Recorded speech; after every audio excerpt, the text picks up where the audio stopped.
mind you, has a new cabinet secretary. So that would be a good point to start, even as we evaluate the other talking points that we'll be evaluating with my guests right here. Allow me to introduce them right briefly. I'm joined by Charles Gaku, not a new name and face to the station. He's a managing director of Air Travel and Related Studies Center. Asante sana for your time. Always a pleasure to have you with us. Karibu sana. Thank you very much. Okay, equally joined by Boze Mochama, who's a director of, is it Boze or Boze Adventures? Boze Adventures, definitely.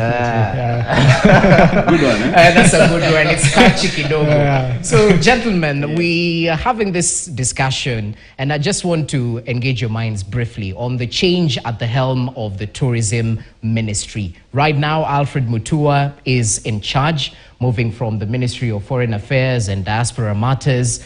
Is this good news? Is this a breath of fresh air? What would you say as stakeholders? Mutua, my friend. Yeah. Change is as good as the rest, Okay. I must say. Yeah. And I see fresh air. That's good. Yes. You're keeping it brief. Yes, I'm keeping brief for now. It's Okay. too early, I think 10 hours or so. Yeah. Yeah, but so far, I think it's fresh air. Wacha chape kazi. Yes. Boze. Yeah, so sometimes we need new faces, Yeah. to just have to see like the uniqueness that we have never experienced before. So I feel like let's give him some time. We see like at progress or like the changes he can make. Okay, that's really proper. And speaking of changes, let's engage on the change that will be coming in January 2024 in terms of increase of park entry fee in Kenya. And this has definitely been a cause of concern, especially for the tourism sector, because one of the questions that stands out, we don't want to cut ourselves short in terms of the competitiveness of Kenya compared to our neighbors, Uganda, Tanzania, you name it. So your take on that before we get to the one online payment platform. Thank you. Yeah. I was in Tanzania with my students, Air Travel and Related Studies Center last week, to climb Kilimanjaro. And Jesse, they are not reviewing their fees in Tanzania. We are reviewing our fees in Kenya. And already we are higher than Tanzania as we speak in terms of fees. And yet we compete for the same clients, and no doubt. Competition is the same. I think it's a wrong move at the moment, given that you've not even recovered actually from the pandemic. And not just the country. Remember that also our prospective clients as well have not recovered as well. So should have waited a bit longer, if you ask me. They gave us some time to inform our clients on the other side that in a duration of 6 months or 1 year, fee will be reviewed and so on. But I don't think it's the right way to go. Okay. Should have remained, if not lowered, at least to get the numbers in, and then you look at it. So it might have more negatives than benefits for the country. No doubt about it. As you had your voice, Boze, talk to us about the one payment platform. Because as I was reading news in the last few weeks or so, we saw a couple of tour cars actually lined up at the entry of one of these parks, and they were actually complaining that it's made it a little bit more cumbersome in terms of payment in order to access these facilities. As a stakeholder, your take on that? Yeah, so my opinion is basically I can support 50-50. You know, sometimes when we make payments online, it isn't, because you never know like somebody is paying at the gate. And either the card is not working or like the M-Pesa is not even functioning on the day. But right now, the e-citizen, you are able to get the tickets. You pay online, and then from there, you are able to get the ticket instant. So for that, it helps you, and then it prepares you for the coming safari. So basically, I can support 50%. On the other side as well, there is an issue about refund. Somebody can be able to pay, and then they either want to get the refund back. Like anything can happen overnight. Somebody can get sick, but now the refund process might take a long time. For me, I feel like as much as they introduce the part of the online payment, as well they can come up with the policies where, like, in case that the ticket is not used, it can be either reused later on or be transferred. Okay, that's interesting. Your take on that briefly? I would urge more finance in the process. It's a good process, of course. We are all IT driven. Not just in Kenya, but the entire world. Yeah. But I think it was not very well thought through. And it's like you are shocked, just like last night's cabinet. You are shocked with this new system. And that's why tethering problems were there. But I think by the time we do away with this particular season, end of this year, we should get used to it. with amendments as to how soon can you get your refund if you're not traveling or if you're spending less nights than you paid for and so on. Okay.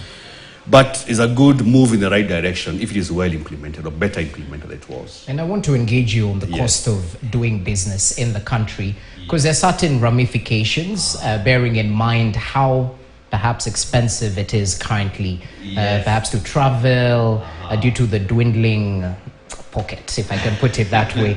Now, could this perhaps lead to revised hotel rates that might affect the sector? How do you look at it from a general point of view? I did see last week that Kenya will receive 23 brand new hotels in the next 8 or 12 months. It's a good and welcome gesture. We're getting more and more international chains coming in. Yeah. That's welcome. But I believe that with the current state, construction materials, everything that you want to purchase for construction of such is expensive. For me, I would advocate for government providing a head of a subsidy for newcomers or moratorium for some time before they can start, dealing with taxes on these new entrants into the market, because we need them. Yeah. If we were to train, like I do, at Air Travel and Related Study Center, and we need to get more students absorbed after their training, then we need as many hotels, as many airlines coming in, as many tour companies coming in as we can. I was also very happy to see last night that we have a carrier now from Togo getting to a country. That's great. We need to do some subsidies on whoever is entering into a market in terms of construction materials and as well. Yeah. A bit of tax relief for some time before they can actually settle in. So, cost of doing business without that would be expensive, and it's high time that we relooked at this if you really want to compete with giants like Tanzania and South Africa in our market. Okay, to bring in more camps into our country, so that all this issue of unemployment into a country, Jesse, can be taken care of. Definitely. And we do have lots of trained personnel in the industry, but they are not in proper formal jobs because also our industry is quite fluctuating. Low season, high season are quite big. Yeah. Also, we need to think at our destination, like not just a tourism destination, but also a conference destination. Conferences take you longer. There's no high season. There's no low season. Just my thoughts. And also, we have come to realize that we are going to outsell the Mara. We talk about every other time Mara as a wildlife destination, and that lasts 3 weeks, Jesse. Maximum 1 month. The wildebeest migration. The more we do that migration aspect, and the more we keep on hammering it as if there's nothing else to offer for the Mara, the more you're losing to our competitors. That's an interesting way of looking at it. As you heard your voice, Boze, it would be proper to note your views on what the Kenyan government is pushing in terms of visa-free requirements into the country, because it has a potential of boosting tourism numbers. How do you look at it from your point of view? So just before I go to the visa part, let me talk briefly on the taxation part. Okay. For me, I don't feel like taxation is a bad thing, but on the other side, I feel like that's like oppressing the travelers. For example, you find like the government's putting a lot of tax, but on the other side, that they're not improving the infrastructure part in the national reserves. For example, we can go to the Nairobi National Reserve. There is the resting rooms or the washrooms. Basically, you can find like they're not like in good conditions. For me, I feel like even if like we pay taxes, it's also we improve the infrastructure part of the tourism part. Yeah. On the other side, taxation is a good thing as well. The other side is not a good thing. Reason being, when you look on the taxation part, people pay a lot of money. Like the tourist industry, the travel agents or the tour operators use a lot of money to market. You find like an hotel has to now increase the rest of the hotels. Reason being, the taxes have been increased. And we have used a lot of money to market Kenya as a destination. Yes. Now, when the clients want to book, you find them saying like, oh no, why did you change the rates, this and this and this? No, they don't understand. For me, I can recommend the government, if they can be able to standardize the taxes, they can either do it once in a a year. At least we prepare ourselves for the whole year. Okay. Yeah, and then coming now to the visa part, yeah, it's a good thing. In Kenya, it's very easy to get a visa. I think it costs around $50 to get a visa coming to Kenya. I feel also like we should come up, now that we know we have a common passport for East Africa, we can decide as a government to come up with one visa that can be able to run in East Africa. So at least it makes the clients be able to move. It will be generating revenue for Kenyan government as well for East Africa. Yeah. Since you're speaking about East Africa and you look like a sports fan, let me ask you about the AFCON 2027 bid, because he talked about conference and capitalizing on that. We equally need to capitalize on sports tourism. So with this advantage right on our table as East Africa, as Kenya as a country, how best should we prepare ourselves to capitalize on the numbers that will be coming into the region, into our country, to watch the AFCON spectation? Well, how do you put it? Yeah, thank you for the question. I appreciate so much for Kenyan government securing the AFCON 2027. I'm not like that much a fanatic for football, but I support Shabana. Yeah. So AFCON is a good thing. Yeah. I think it's going to improve greatly Kenyan tourism industry, because the people are coming to watch football, the players will need the accommodation, they need the transport. Sure. So at the same time, when there is no much activities happening, I think people will have to go either to Mombasa, go to either Masai Mara, Nairobi National Park. So for me, I feel it's a very big booster to the tourism industry. Okay. And I feel like it's long overdue. Okay. Yeah. How should we prepare ourselves ahead of 2027? Because preparation is key. AFCON is a blessing for this country. And I'm happy that finally we got it. This time as 3 East African countries, which of course stamps our East African Federation or East African community. I know you have tried it before, got awarded, and we did not do much about it. I hope that will change this time. Sure. The fact that it's being hosted by 3 countries also underpins the fact that we should also sell tourism as one block, and even include Rwanda. We are doing gorillas. That's Rwanda. Yeah. They are nowhere else. They're not in Kenya, or, We are doing Mount Kilimanjaro, the tallest, in Africa, and the highest freestanding mountain in the world. Yeah. That is in Tanzania. Kenya, the Mara that we're always talking about. And Uganda is very well known for bird life. Tanzania is Ngorongoro and so on. So this block should be replicated even in tourism. Now, what we need to do is to ensure that we provide, first of all, a single visa to visit all the 3 countries. Okay. Because we're going to have not just other African teams coming to play, but we're also having, scouts from all over the world coming to have a look at it. They need accommodation, they need meals. There are those who will be coming for those who will be coming for pre-tournament. They'll be here 2 or 3 days before the tournament. They want to go to Nakuru, Mara, Naivasha a day before. There are those who are going to be remaining behind for 2 or 3 days after the tournament. They need also, to visit our country. They'll come also with spouses who are not really football fans, and during the 2-week tournament or so, they could visit larger parts of our East African community countries. Is a blessing for us. Of course, the quality of our stadiums and so on will mean that they will be enhanced, and we could get even better, better material for export abroad in terms of, football players and so on and so forth. It's a big thing. It's a good time now to revamp our hotels, not just in Kenya, but everywhere else. And of course, a good time also for us to show that we have serious wildlife tourism in our country jointly. And of course, we should be able to show our East Africanness to the rest of the world. And that would be a great thing. You also talked to me about the issue of the visa. We could be perhaps the first country in the world not to ask for a visa for anyone who wants to get into a country. But I must let you know, Jesse, that competent officer at immigration that you meet is the one who holds the key as to whether you can get in or out of the country. So let them come. But of course, we vet them. That is a very, very important thing. We vet them. I don't doubt at all our professionalism in our immigration, community. They do a good job all the time. But then as we allow them in, we should also, Kenya should also decide whether they want to go for quality tourism or for mass tourism.